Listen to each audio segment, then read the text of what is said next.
All right.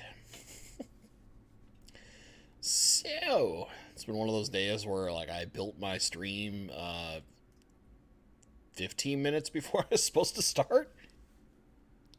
It's been my weekend plus week thus far. Just running all over the place like a crazy person. Let's see. What random filler stuff can we talk about while we wait for folks to show up? Because I didn't get this built early, so notification will have to go out. All that kind of nonsense. Let's see. I think I either pulled or tweaked something in my shoulder last night because it's been hurting all day. If I try to rotate any further than this, it's like getting stabbed with a knife up here in my shoulder. So that's fun. And I did that while chasing my dog. Just putting her away for the night, and yeah, just hoop. Turns out simple things can hurt yourself. Who knew? Let me see here. So I'm trying to think if there's anything relevant to fish. That is. Oh, I'm gonna put up a poll on the community here today, so hopefully people respond to that. I've got a series of questions I'm going to ask, and I'm going to start with the first one and just kind of start working down the chain with a poll. See a few things, just some curiosities, if you will. All right. So let's see what we got here. Anything? I'm gonna check out chat. We're gonna mostly do question and answers. I'm gonna kick a little bit of it off with one thing that I got in email, and just because I think the question is interesting, I'll talk a little bit about that because it kind of gets into some interesting stuff with rainbow fish, and as we know, I love my rainbow fish. So, a gentleman named Chris from New York emailed me, and he's in a couple of the clubs out there, which is pretty awesome. He got Ooter Bosemani from Gary Lang, which is pretty cool. And his question was simple. He actually had two questions for me, but the other one was something I'm saving for a video. But he's basically he was curious if Ooters and Itinjo are the same fish or a different fish, because there's a lot of similar coloration, and it's very hard to look up like Lake Ooter or things like that when it comes to, say, Google and stuff, because a lot of these tend to be more local names and not necessarily names that are known to, say, Google when it comes to parts of Papua New Guinea, right? So if we were to compare these, and let me get the actual question, because I think that matters. So he met Gary at in NYC a few years ago. Got some Bosemani River from the River Ooter. Okay, so it's river, sorry, not lake. And I just wanted to get your opinion on why this particular rainbow is never mentioned. So when you talk to a lot of the rainbow nerds, right, you'll typically see like Atinjos, Aves Creek. Occasionally you'll see people that have Chromsa. And beyond that, and then there's the standard Ayumaru, right, which has kind of been watered out in its genetics a little bit. And that's the more common, like, Bosemani that we see, the regular Bosemani, and then the Atinjo is the red Bosemani when you go to, like, a common name at your local fish stores and stuff, when they get them from distributors. Ooters are really distinct. And here's the thing with a lot of fish, honestly, when it comes to rainbow fish, but especially Bosemani, because there's several different locations for them, they're all in these, like, really big water systems. So, like, the Ayumaru lakes, there's not just Lake Ayumaru. There's a lot of lakes in that region that are all a part of, we would think of it as a watershed here in the United States, or some similar system, right, where it's a large combination of a lot of different bodies of waters and creeks and streams and some rivers and all that kind of stuff that are all interconnected. It's kind of like the Amazon. You have the the Rio Negro, and a couple other rios, that all those rivers come together and form the full Amazon at one point, but they're all a part of the Amazon River system, right? Well, in the case of Papua, it's a lot of lakes with streams connecting them. So Aitinjo is a village, right? And there's a lake that's near that village, but it's a part of the Ayumaru Lakes in the grand scheme of things. So you have Ayumarus, which are more like a yellowish orange. Then you have Aitinjos, which are kind of a reddish orange with a nice, beautiful blue front to the body in the males. And the females have a kind of orangish yellow, dull metallic color, whereas Ayumaru bosemani are very yellow. They look similar in color, honestly, to Melanitania boemani. Ooters are not widely distributed, which is why you don't hear a lot of conversation on them for those of us in the psycho levels of bowhead, right? They're one of the things that is in a subset of the water system, and their coloration is a little different. So they're even a more intense red, and their front color is very deep blue, and when they color up for courting or sparring, it basically looks black. Whereas when a Tinjo colors up, it's a very nice navy blue with a little bit of a kind of green iridescence on their scales. You can see it in certain spots. You just have to know where and when to look, right? And they're like, the back of their bodies on the Ooters is like red. It barely looks orange, whereas with Anitinjo, they look more like a kind of fiery orange, where it's an orange with hints of red, but it is really just a strong orange tone. Now you can get similar color out of Aves Creek to the Ooters. They just don't get quite as dark in the front. So why do we not hear about these?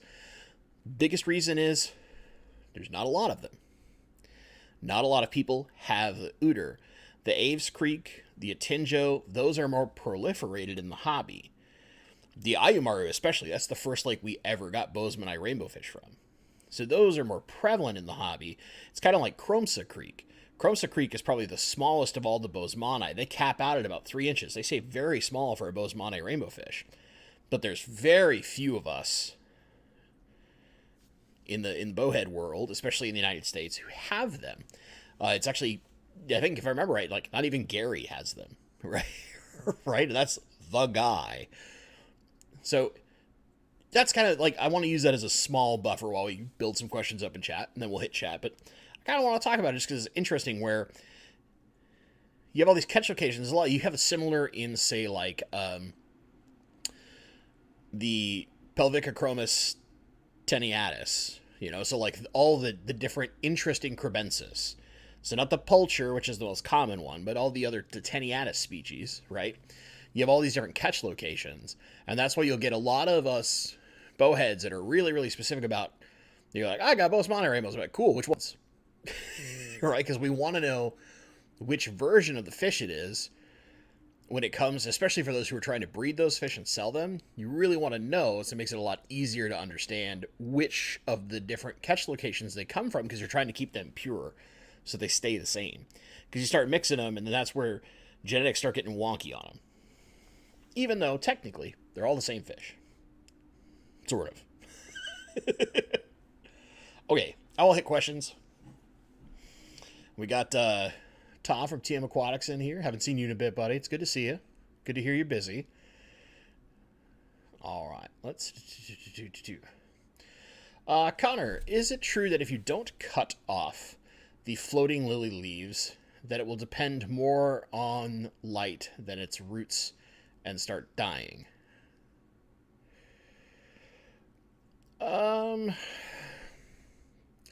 Not necessarily, but if you continue to cut them, they're going to keep their foliage in their submerged form. You run a risk of, if you let too many of them sit at the surface for too long, then what that plant will start doing is think that all of its foliage needs to be ready for being at the surface, and it creates emergent style foliage, which is more opaque and doesn't handle light as well when submerged. So when that comes up as going through the water, it's not really ready to take on those things. And if you then all of a sudden cut all the foliage that was at water surface, and it only has stuff designed to handle water surface below, it will struggle to continue to do well. It's a little ticky-tacky, I know, but that's about what you're dealing with. Rob, to date, what is your favorite canister filter? Okay, so I'm going to give you two answers, and there's a reason. On really big tanks, where I plan to do more limited maintenance, jeez, my throat, I would say the FX6, because I just know I can abuse that thing. Now that I've been using, at least out of the canisters I've tried, we'll put this out there. Now that I've been using the Oase for quite a bit, if I know I'm going to do more regular maintenance and I'm on a smaller tank, say like and smaller is in quotation marks, so somewhere between like a 40-gallon breeder and say a 75-gallon, probably the Oase Biomaster.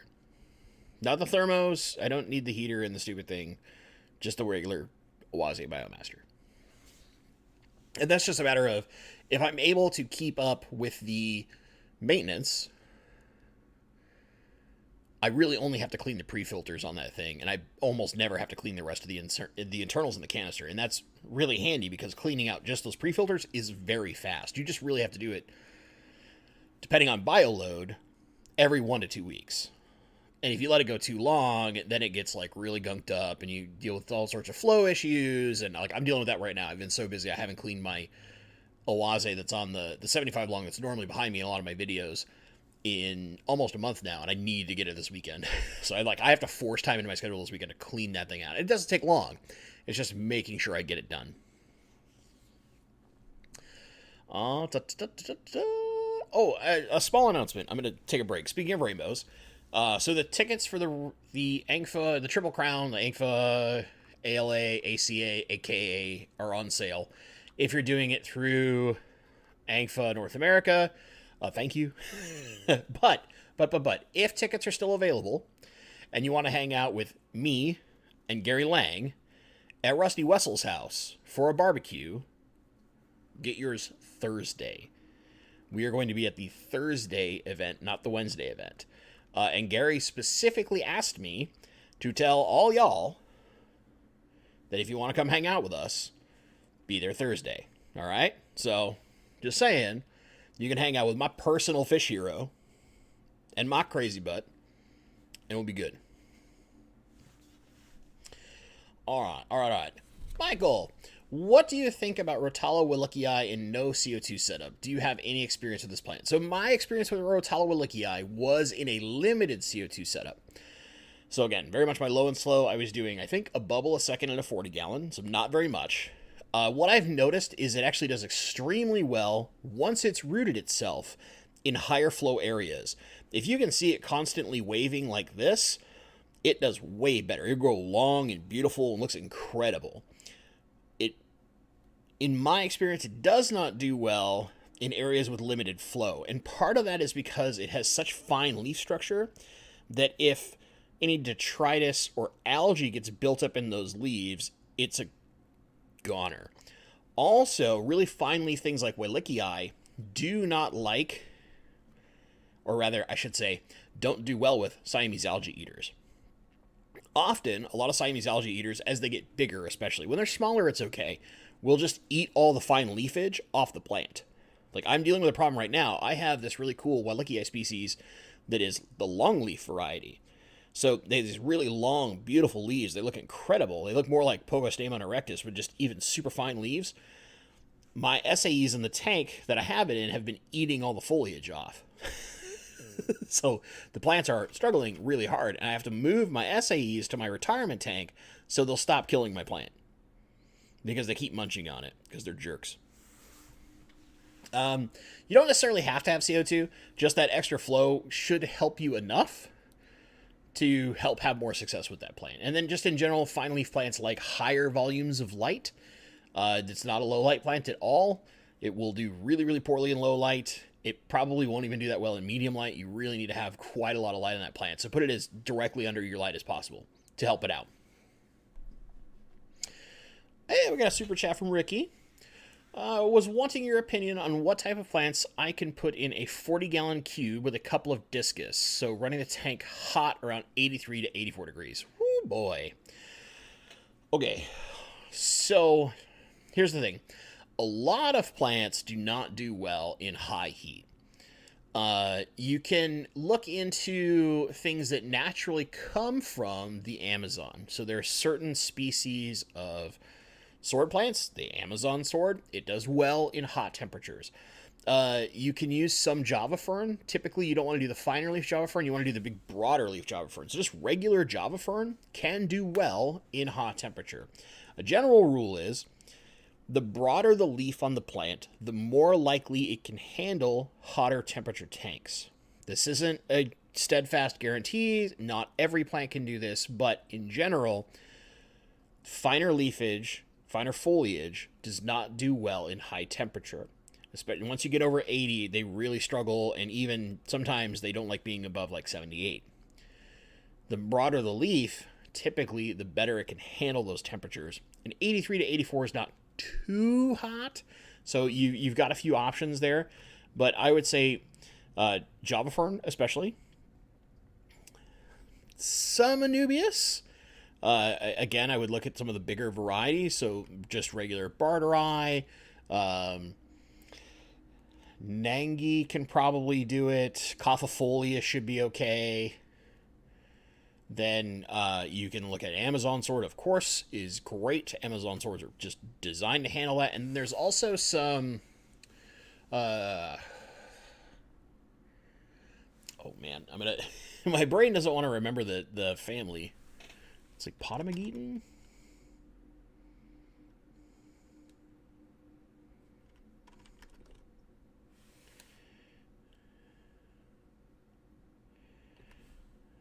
Make sure that's right.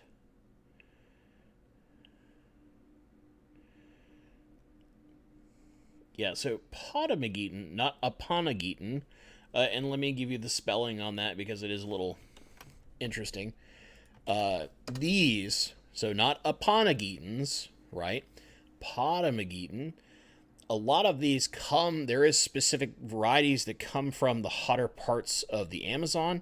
And there are some species of Rotalo that also grow naturally down there. Off the top of my head, it's like Goyas, I think, if I remember right. It's like Rotalo, Goyas. This tends to come from Brazil, so gonna be hot. There it is in chat for spelling, Goias. Comes from Brazil, so it can handle a lot more temperature. That'd be something a little more fine leaf that will stay a little shorter. But that's kind of like a good lump sum of some things. Some crypts can handle that kind of temperature too, but I would be... I would pick more big stuff because Discus are going to like those bigger plants in general. Hope that helps. I know, we spooled on that one for a little bit. Dude, Fishy Mailman. Somehow I made it early this week.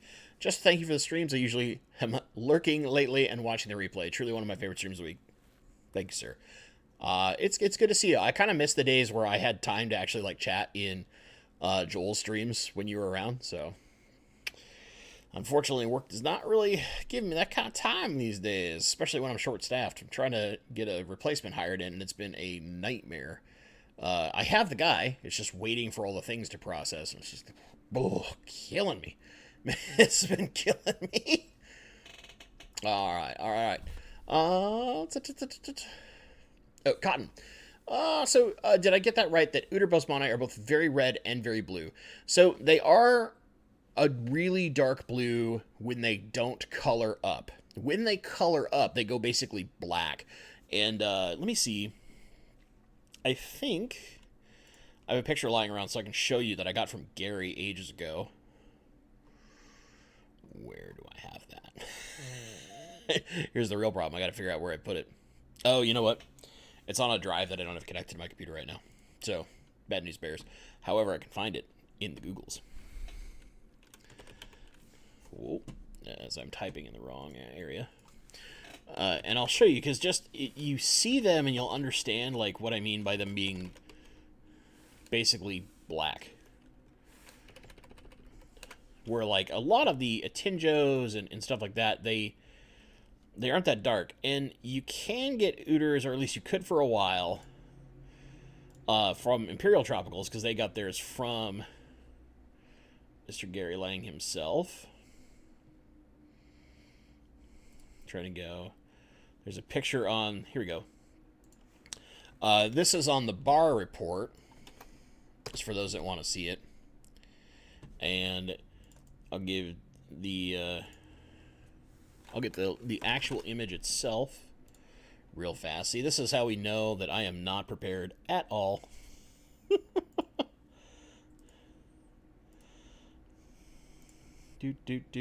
But such is life, right? That's the working world. Not all of us are blessed with that full-time YouTube love. Where did this thing... Oh, geez. That saved to a really weird location. It's okay. We can do it.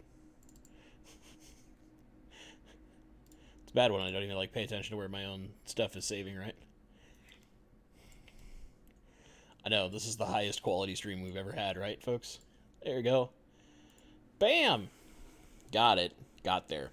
You see what I'm talking about? Like, now that this is up there, you got that really red back end and only a touch of orange really as you get toward the middle, and then the front is like almost black. It's so dark.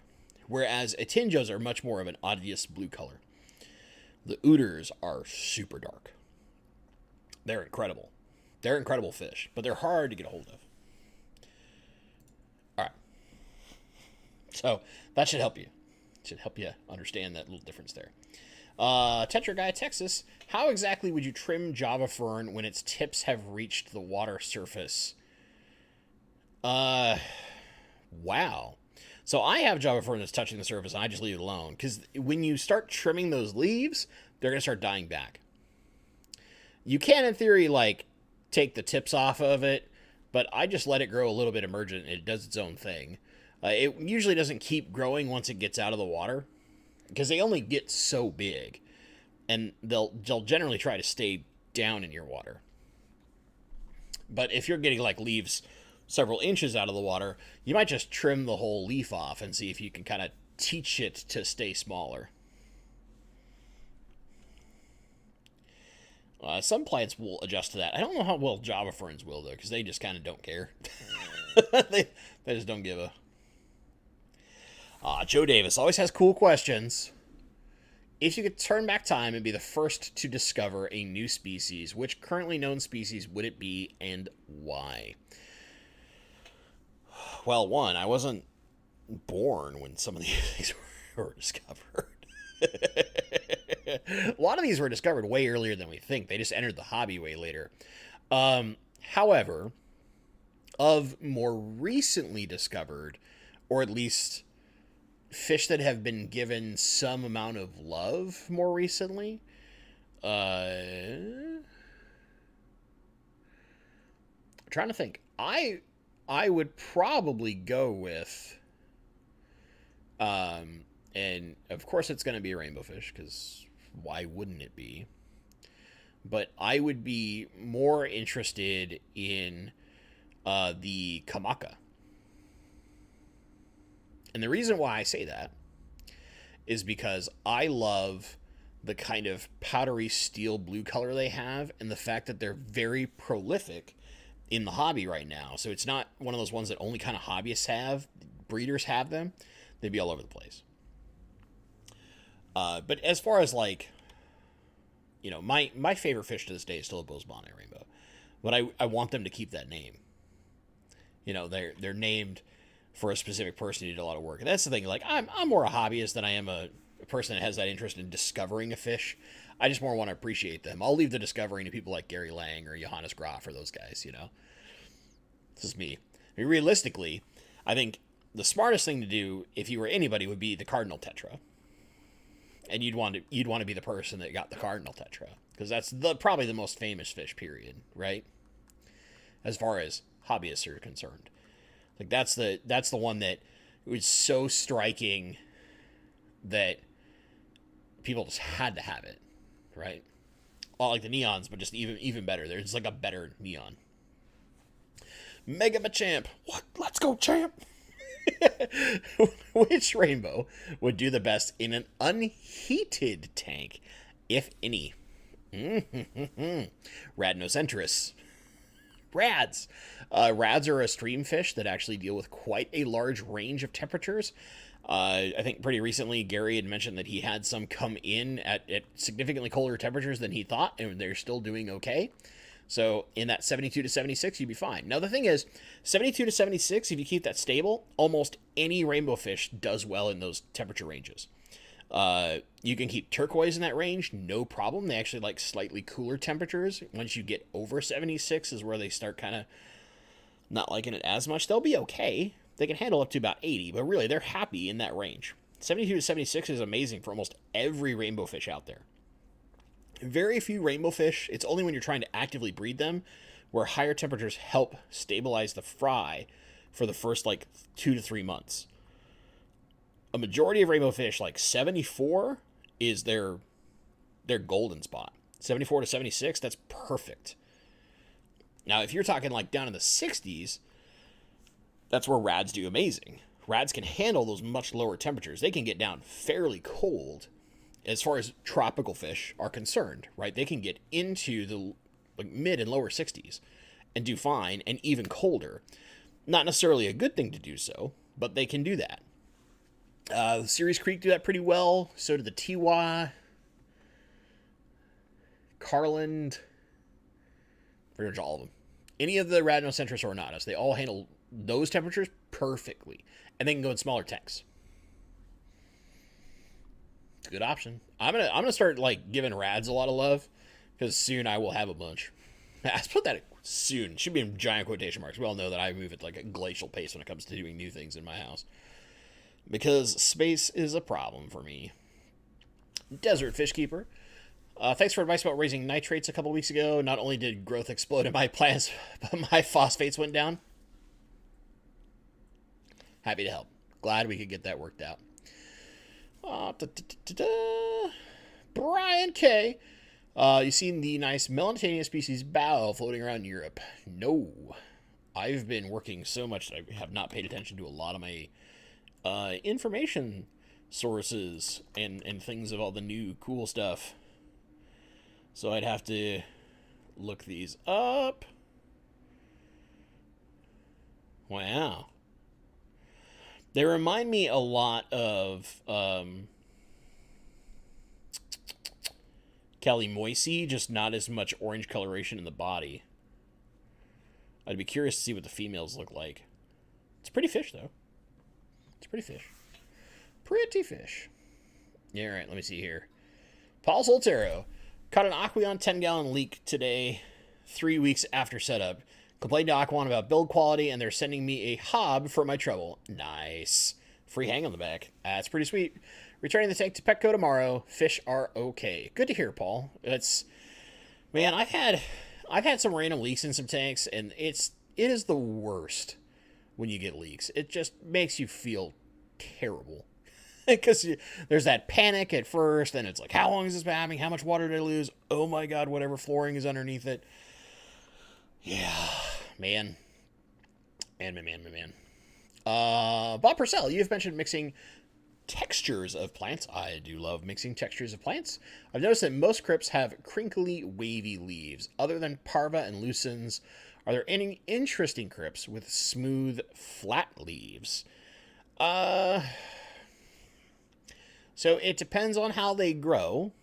You can get flatter leaves out of Nuriais when they lay completely flat on the ground. A lot of them have kind of a light crinkle to them. It's really a common thing with a lot of the crypts in general. Let's see, Retrospiralis, if I remember right, can get kind of interesting. It's been so long since I've had that. to like look it up to remember.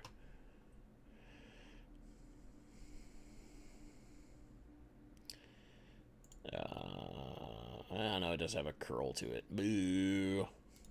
It's a problem. So many of them have some kind of... you know what doesn't? Ponderidifolia. Ponderidifolia is really cool because it has kind of a spade-shaped leaf. It looks almost more like an Anubias, but it's a crypt. And it has a very flat, although a slight curvature to the overall leaf, right? It has this kind of cup shape like this, but it's in a big spade. It's really, really cool. That would be the next kind of one I'd look at. And if you want something that's really interesting as far as like excessive crinkle pattern, I would look at Hooteroi, because Hooteroi, when it grows tall, it has like a dimple pattern, right? It has like this like waffly pattern all over the leaf. It looks really, really sweet. It's really, really unique in the grand scheme of things compared to most other crypts. Yeah, it's unfortunately common in almost all of them. Rico's got his tickets. What's up? Gonna be hanging out in Louisville. No offense to Mr. Lang, but I'd rather just hang out with you. That's really sweet. Come on, Gary's a hoot. Trust me. You get Gary hanging out at dinner. It's a blast. It's a blast. That guy's an absolute ball of entertainment. Especially, if you don't mind people who have a few beverages.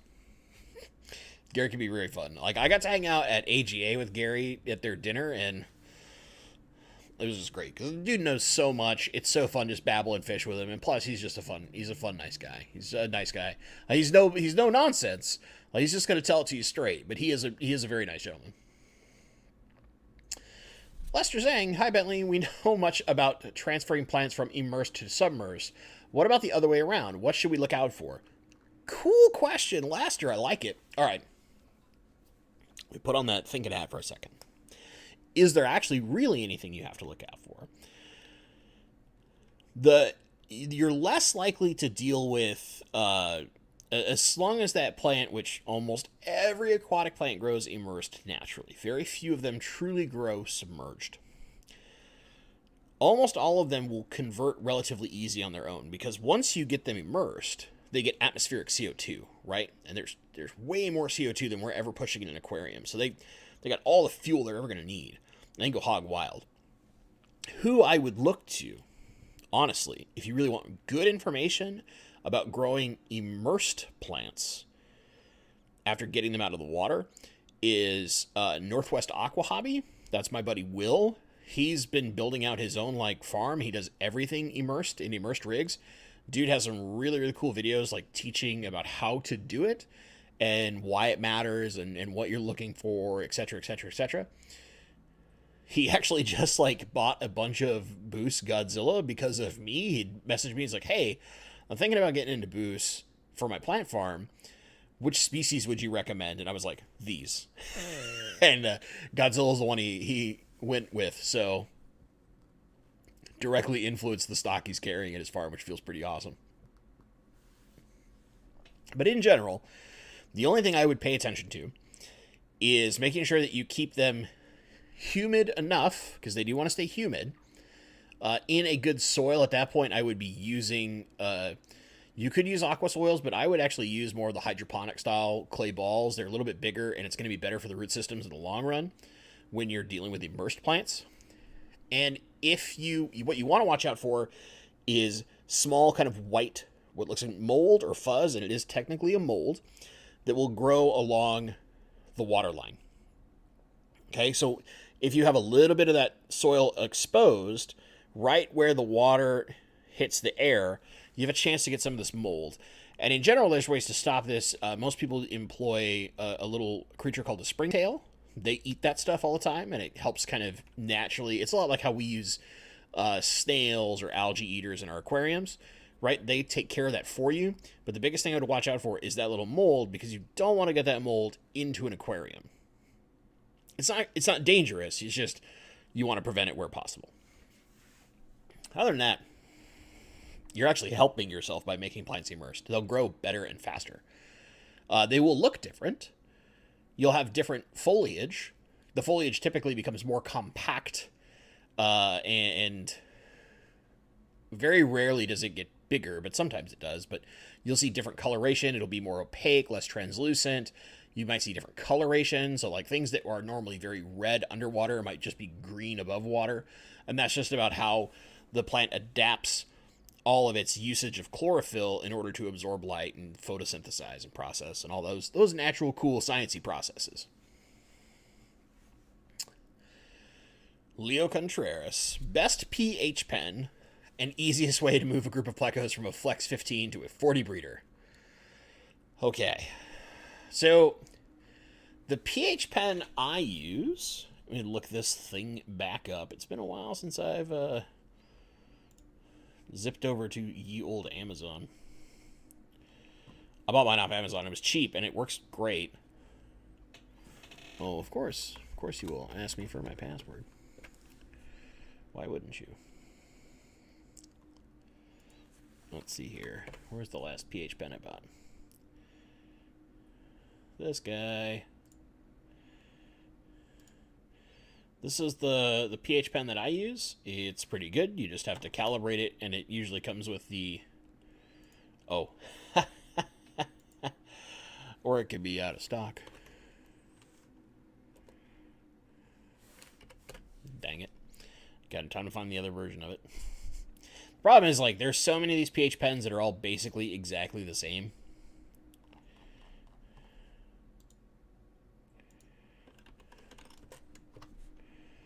There we go.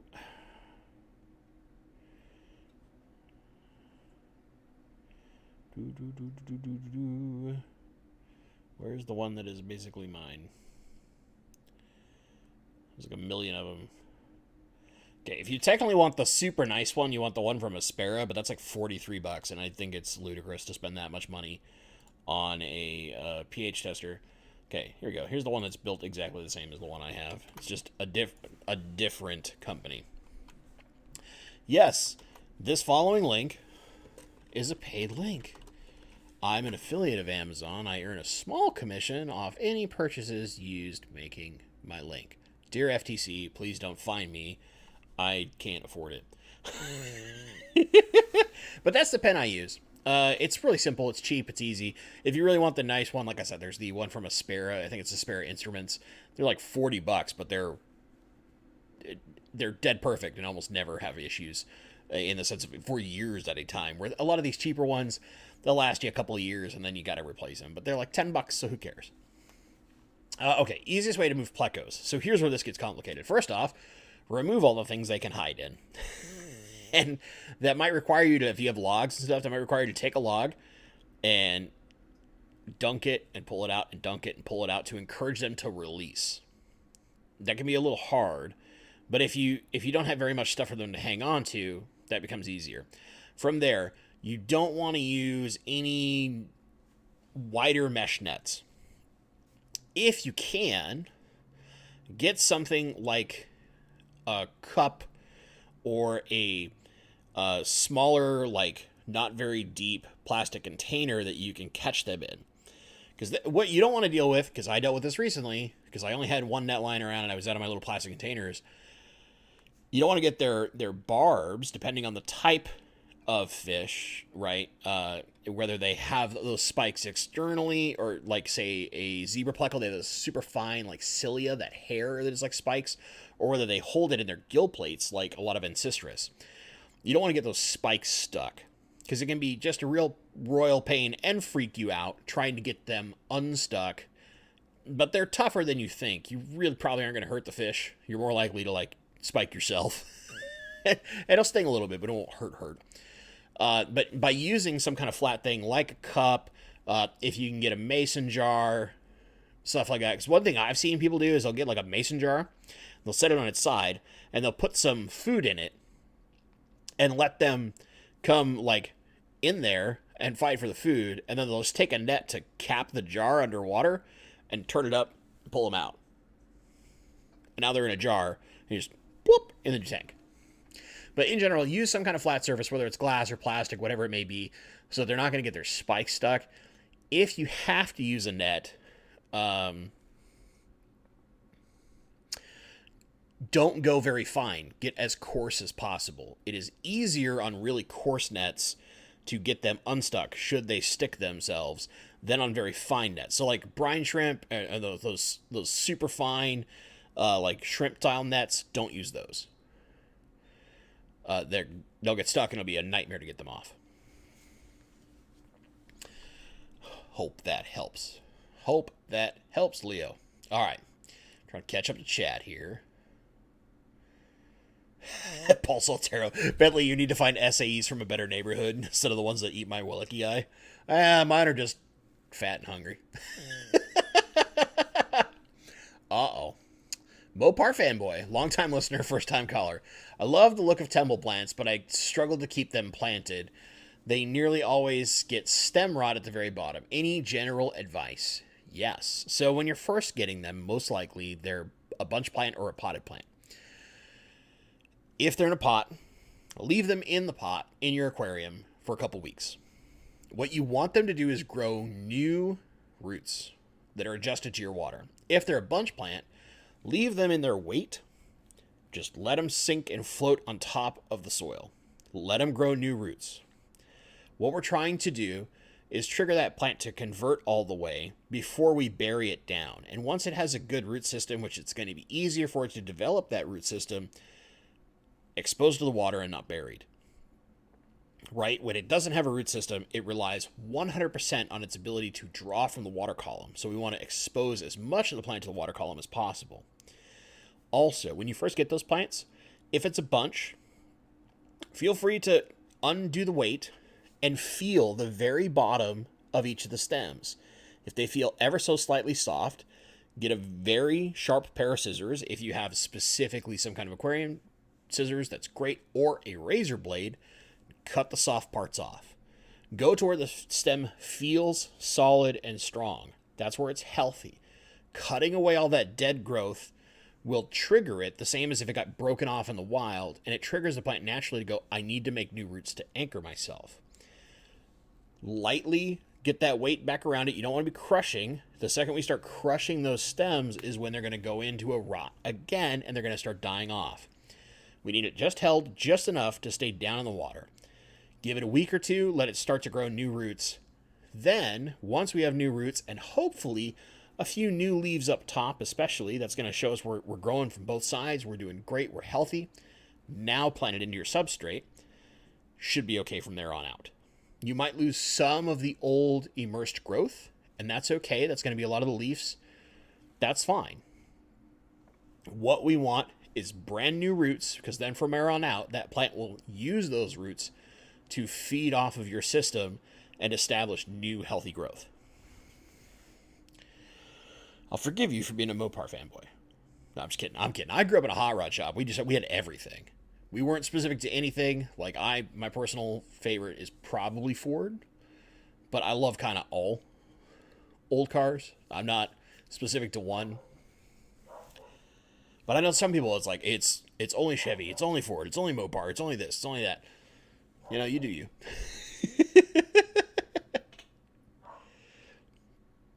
Whoa, chat jumping on me like crazy. I see you, Mike. I see you. I'll get you in a sec, buddy. If for some reason, by the way, chat, if I miss your question, just repost it. I'm trying to keep up. I promise.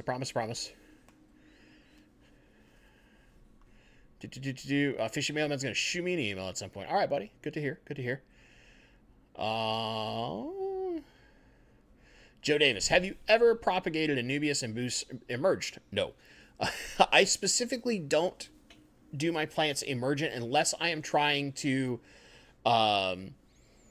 get flowers. I have a personal mission of doing everything I do as possible submerged because it's more difficult. And for more of us, more general hobbyists are going to try to do things inside a tank. So I want my experience to be inside the tank so that I can guide them from that experience. Does that make sense? But what would my advice be? On most of those plants, they can handle it really, really well because they deal with areas that flood and then secede and flood and secede and flood and secede quite often. S. Kirkpatrick, sorry. Do you thread fin rainbows? Well, I don't thread their fins. I mean, that would be mean. No, I'm just kidding. I'm kidding. I like thread fin rainbows, but here's the thing. A long time ago, back in the olden times, when I first got into rainbow fish, I I liked pseudomagills. I really looked at like Gertrude early on, and then I looked at Luminatus, and I looked at Furcatus, the forktails. I like all of them. Right? They're all beautiful. And I realized that my big rainbows are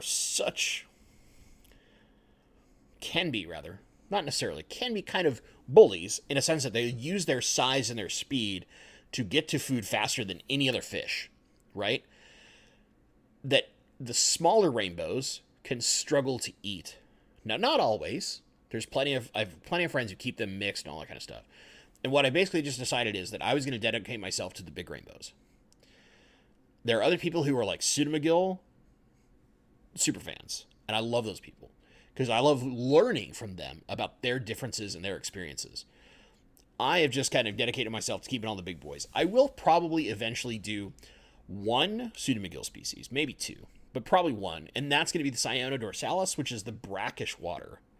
And that'll be, and the only thing is because they're such a unique fish, we don't see them very often, and they can handle like full saltwater levels of salinity. It's kind of crazy. They're a brackish fish, but they can handle like true salt. So I've seen tanks with macroalgae like a planted tank and Cyanodorsalis, and they look amazing.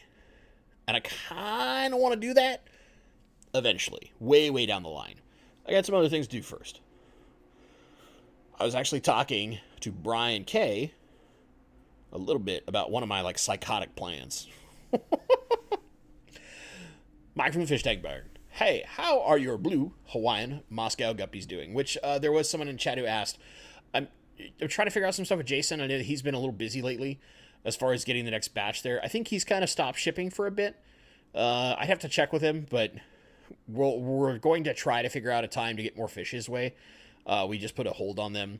We talked a little bit at Fishtoberfest, and it was basically just kind of a like, yeah, I'm doing XYZ. I'm kind of busy, so I'm going to put a hold on any new fish for a little bit, get a couple things taken care of, and then go back to like, doing whatever I'm doing.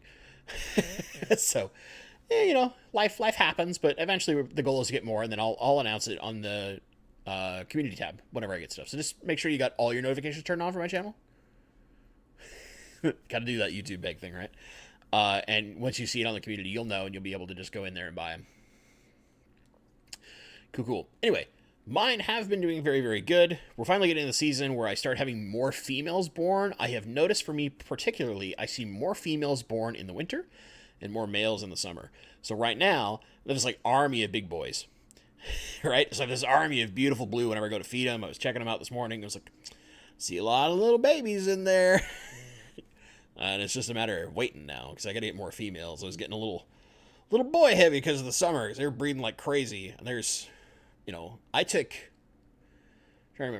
I took Jason something like between 2 trips, and I did some other stuff locally too.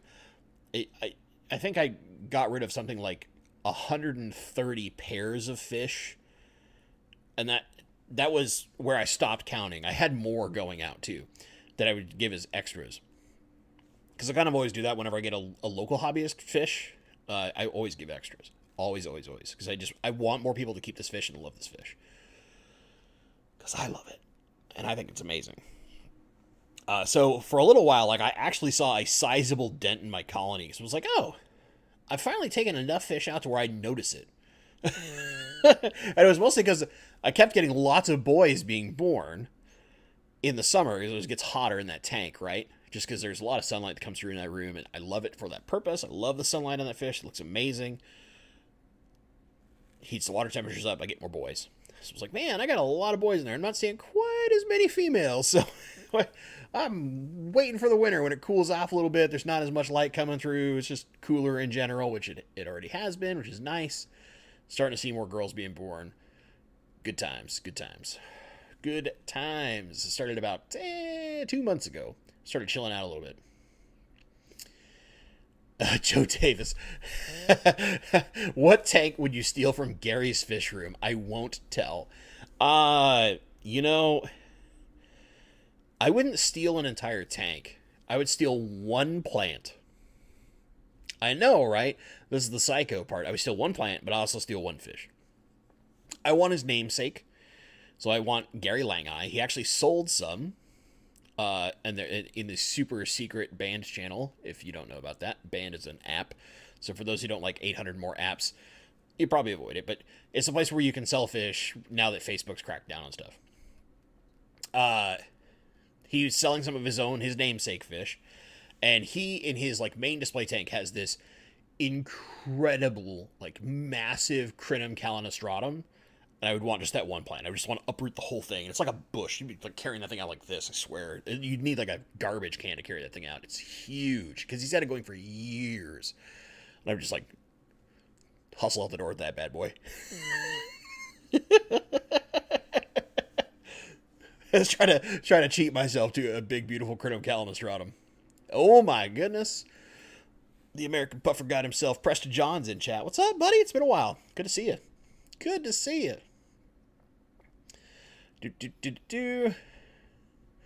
Yeah, and the guy he mentioned me in his video. I have to watch it. I was supposed to watch it today, but I was so busy at work. It was driving me crazy.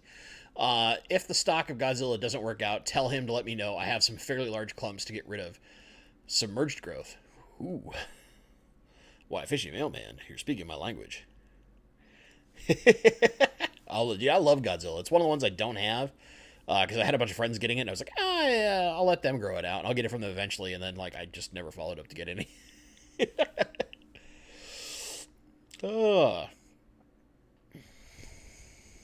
Yashashmi? Ooh, boy, I know I'm pronouncing that wrong. Hi, Bentley. You did some videos of Brightwater X and H Sponge. They are not available on Amazon. Any idea where I can score some? Ooh, are they really? Is Brightwater not on? Hold on. Really sold out on Amazon? Oh yeah, look at that. I mean, color me surprised because they had been selling their stuff for a bit, but they might be. You know, I wouldn't be surprised if because of all the different fun things included with the various issues with the pandemic that they're actually struggling to get them in from where they're manufactured. You know, off the top of my head, I don't know, but I'll contact the folks at Brightwater and see what's going up because I haven't talked to them in a little bit. I do want to keep touch with them. It's been a little while, but honestly, I love their ceramic. The S series, especially the S series mini. Ooh, I love that stuff. But I do like the fine sponge. I think there's certain applications where it's best. And right now, I'm not using those applications. However, their big, like, flat sponge that you can buy is also very, very nice stuff. Very, very nice stuff. I have some of it that I've been cheating with. Okay, chat, jump. And I do. Which Pseudomagilla is your favorite? Cyanodorsalis. They're so pretty. They're such a pretty fish.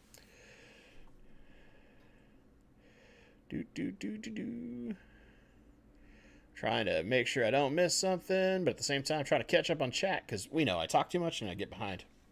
Oh my goodness, am I actually catching up? Is Bentley wearing Wisconsin now? Oh, we got the hat icon. We have to know now. No, this is a Rocket City Trash Pandas hat. My favorite minor league baseball team. I love them all, though. I love all the crazy mascots. They just hilarious to me. Planet Moolah. Do you drink beers? Not very often. Occasionally. I'm not. How do I put this? I'm not a big drinker. I very rarely drink. And it's just a matter of, like, there is a lot of history of alcoholism in my family on, like, both sides, both my dad and my mom's side. So I tend to not drink very often just because I don't ever want to use it in a way that has been abused by members of my family in the past. Now, that being said, like, yeah, I'll have a drink every once in a while. Like, I'm in a social setting, if I'm in a restaurant, I don't mind having, like, a beer or a beverage. It doesn't bother me at all. It's just, it's a personal choice, you know? It's just one of those things where I try not to. Let's see here. Ryan Brown. I heard a rumor that Bentley may be speaking at next year's Fishtoberfest, hosted by the Greater Portland Aquarium Society. I can speak English today. Can you tell? That rumor may or may not be true. Yeah. So I'm already. I have been asked by Kenny of Danica Aquatics if I will speak at next year's Fishtoberfest, which that's a year away. So it's a while, but I've already agreed. So yeah, we're doing a short talk. I gotta design an entirely new talk, especially for that. I don't know what I'm gonna do. We'll find out. We'll figure something out. Do it like the week before, right? No, I like taking a lot of time. I like taking my time making stuff good. JRS Aquatics. I like this question, so I'm definitely going to go back and get this. Has anyone released rubberized nets into the aquarium hobby, like those available for fishing now? Seems like you get caught, less fins, etc. Not to my knowledge, although I'm sure if you had tanks big enough to where you could use some of those larger nets, that would be fantastic. I think the problem is probably in those much smaller nets and how fine they are for most of us aquarists, right?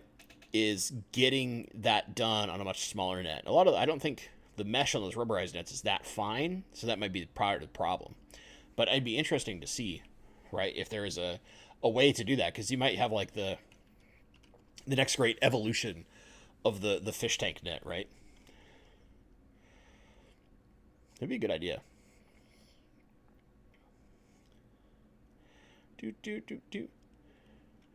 Neeson. Can we get an update on Brightwell Razor? I have a pretty new 29, still balancing lights and ferts, so I got plenty of green, have 2 autos, but they don't seem to be too interested in the green.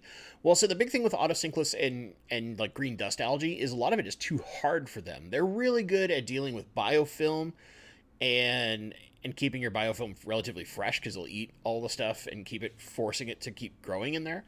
And then they're really good at getting rid of diatom algae. Hard surface algae like that is really better for something like a bristlenose or some kind of Ancistrus. Now, as far as Razor is concerned, I've stopped using it. And it's not because I don't like the product, but it's mostly because I started testing some other things or started doing some other stuff, and I didn't want the Razor to interfere with any of my testing that I was doing. I don't want I don't want to have like some potential cross that I'm not paying attention to when it came to like lights and how much algae they'll cause or not cause, depending on how I set them and all that kind of stuff.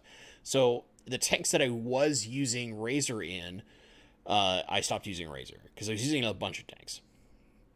I just showed a couple of tanks because they're more obvious, but I spread them across quite a lot of them.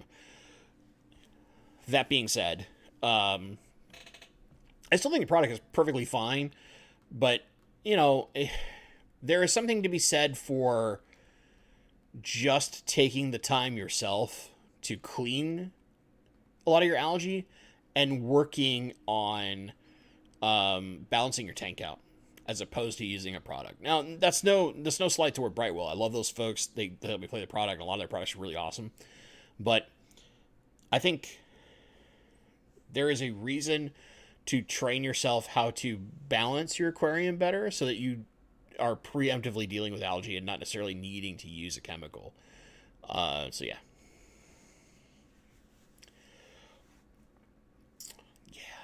I do like the stuff, though. It was pretty neat. It's pretty neat. It does some cool stuff. And the way that it does it is very interesting.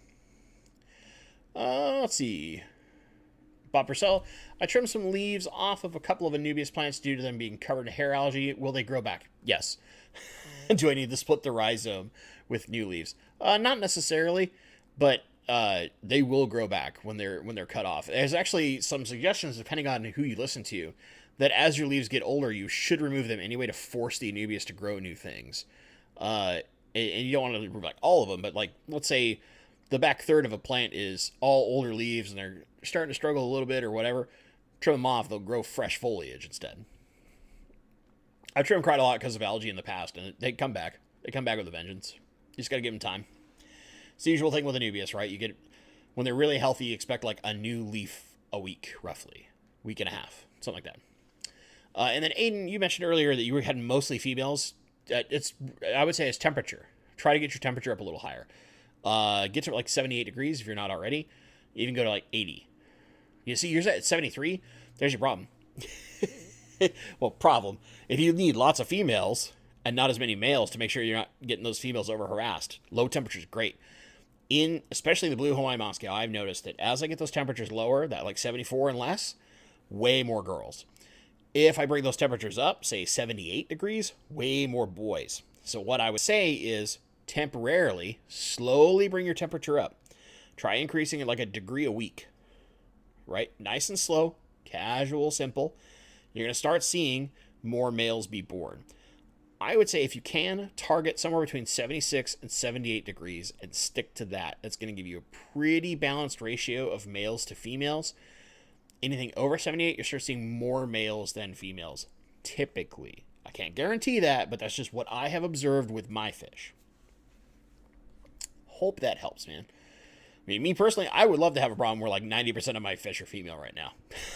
Because I would have a million babies in the mansion. And I would be loving it. Loving it. Let's see here. Now, do you know any place selling the Cyanid dorsalis? Right now, I don't. I know Gary has them and sells them regularly, but he does. It's much harder to ship brackish water fish for him than standard freshwater. However, I'm sure that if you knew you were going to an event where he was going to be, there would be a way to figure out how to get some Cyanid dorsalis. MNC Aquatics. Bentley, what, in your opinion, is the rarest rainbow fish? That's a great question. Right now, I would argue the rarest is probably the tawa. But I don't think that is actually the rarest. Let me explain. I think the rarest rainbow fish, and we're going to find this very soon, is the Clasioensis. They come from an extremely, extremely small area of exposed water. So the way the Clasioensis are from, right, their environment is this water system that's submerged. It's underground. And there's only a small area. It's like, I think 130 yards or something like that. It's really not a very large area in the grand scheme of things. It's actually exposed to the surface. And it's in that very small, basically, pool of a stream system where the rainbow lives. So I think they're kind of like, for those who know the devil's hole pupfish, right? There's only a small area of that water body that's exposed. And that small area is where that rainbow comes from. And most likely, that rainbow is extinct in the wild. Because the last collection of the Clasioensis, which there's breeders breeding them, don't get me wrong. That's part of where like Dan's fish gets his from. My friend Hoon Aquatics, who got his from Dan, he's been breeding them like crazy. He's been bringing in babies to my local club auctions, and they just look dynamite.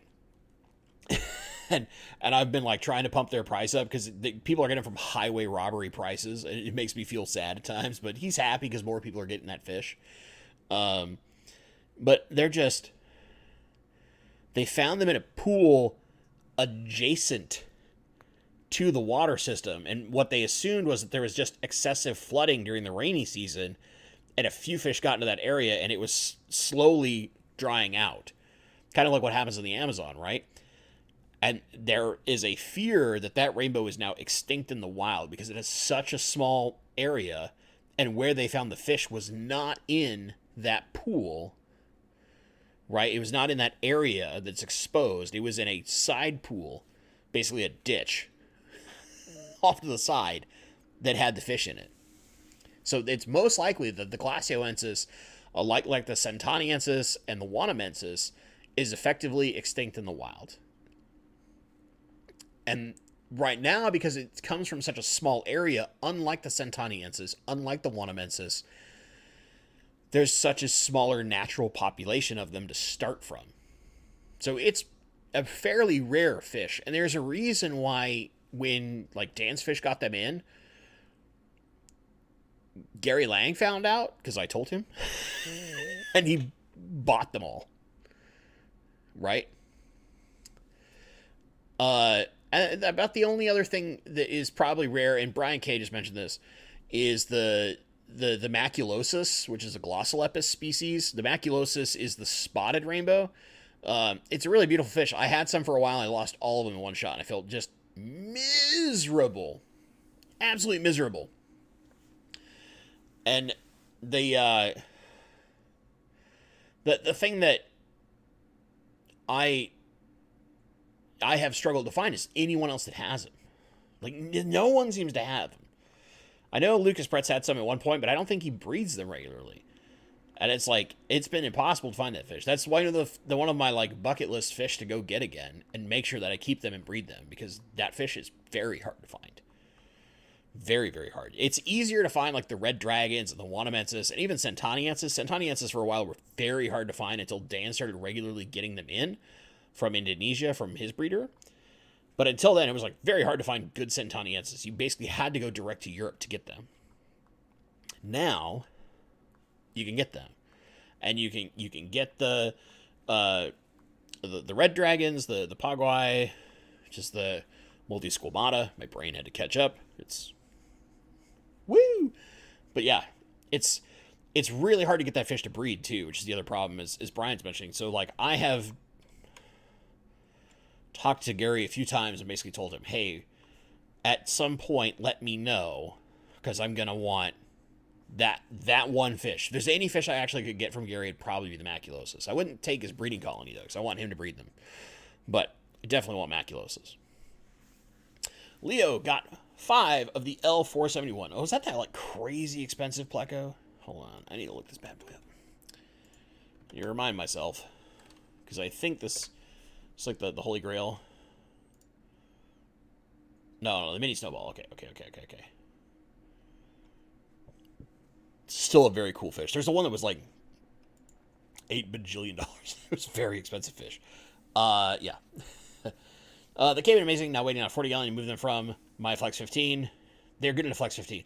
Yeah, for a little bit. Just move into the 40. You really want to give them that extra space, have that extra grazing room, let them set up their own territories and stuff like that as they grow out and start to try and breed. Especially having 5 of them. Give them the extra space. Long term. Short term, they should be fine. They should be fine. I'm caught up. Yes. I caught up to chat. We did it. Is there any question I missed? I'll do one more question if we can get it in here. Just gonna make sure I didn't miss something that I can find really fast.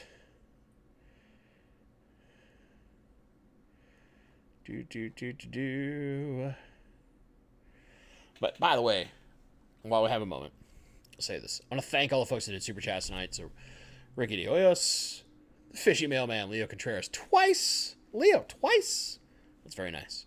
And the Fish Tank Barn.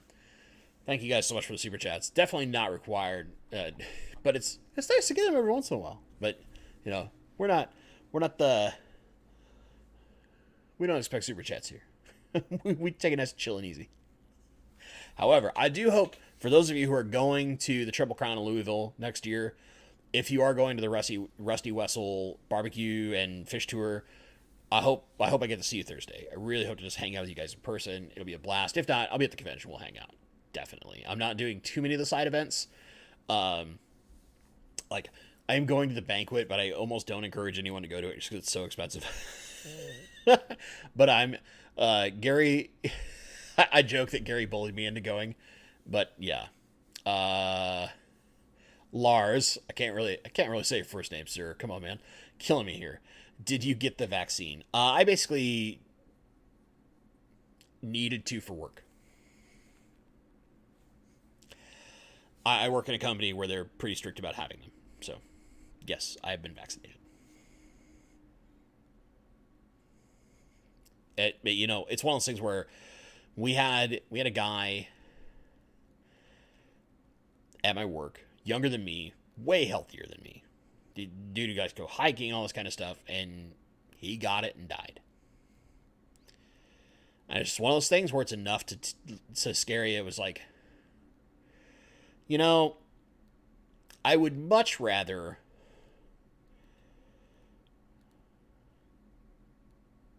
not risk dying. Ryan Brown, no, Angfa NA should have tickets for sale. I bought mine through Angfa NA a couple days ago. If you just go to Angfa, oh man.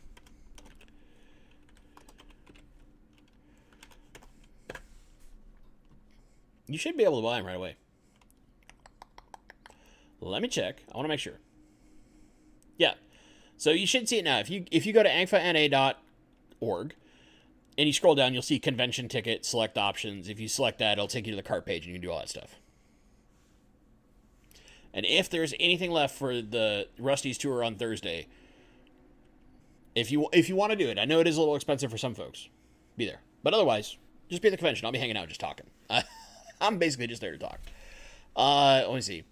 So, Lars, here's the thing. That's an incredibly politically charged question. Incredibly politically charged. I think the only obligation in the grand scheme of things is to me and my family. Saying that it's a moral obligation, everyone has an opinion on that. I looked at it like this.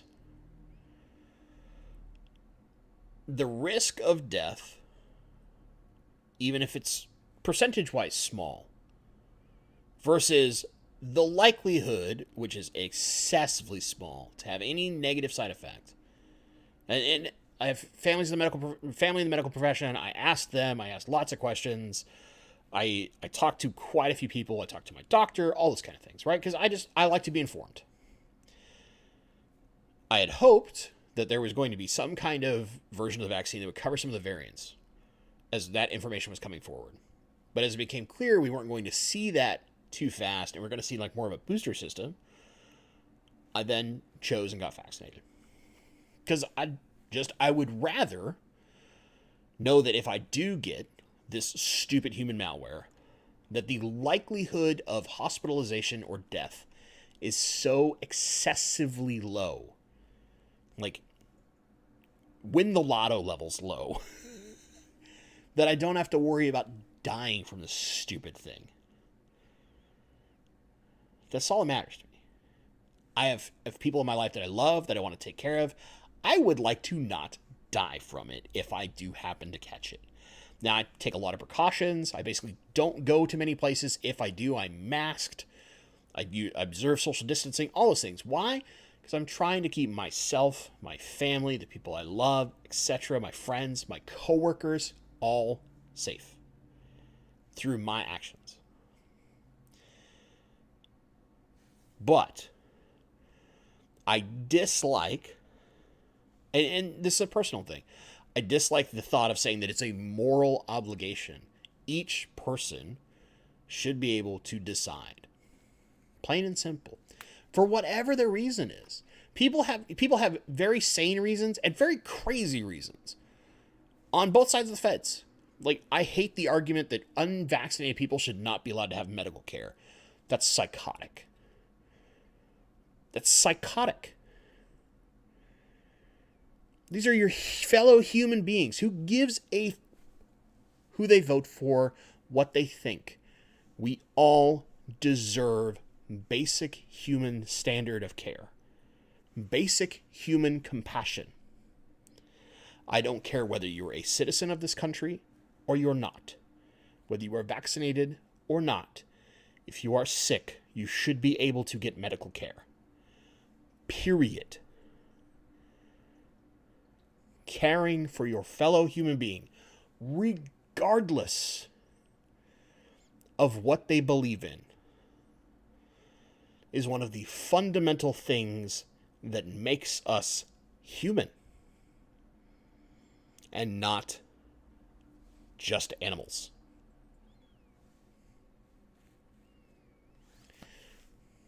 Plain and simple. I don't care about moral obligation. That gets into politically charged stuff. Just to be compassionate for your fellow human beings. Especially if they like fish. Because then we can all agree fish are awesome. Right? Right? Plain and simple. Do what you feel is best for yourself. Me personally, I chose to get vaccinated. My family chose to get vaccinated. My significant other, my brother, and my brother-in-law, we all chose to get vaccinated for our own safety.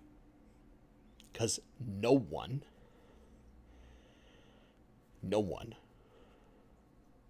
should have to have a tube down their throat in order to hope to survive.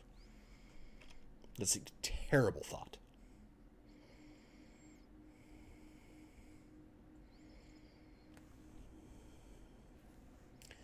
There's your answer. Now, Ginger Grapes, good to see you. All right, folks. So, on a more serious note, I think Dr. Black's coming up next. I know, right? I said a serious note talking about streaming stuff about fish. When I just went like hardcore on y'all. Oh, nope. No Dr. Black today. But regardless, I can smell dinner being cooked downstairs. I'm very hungry because I had a very small and early lunch. So, with that being said, I hope you all have a fantastic night. Thank you so much for watching. And as always, stay awesome. I hope to see you in Louisville.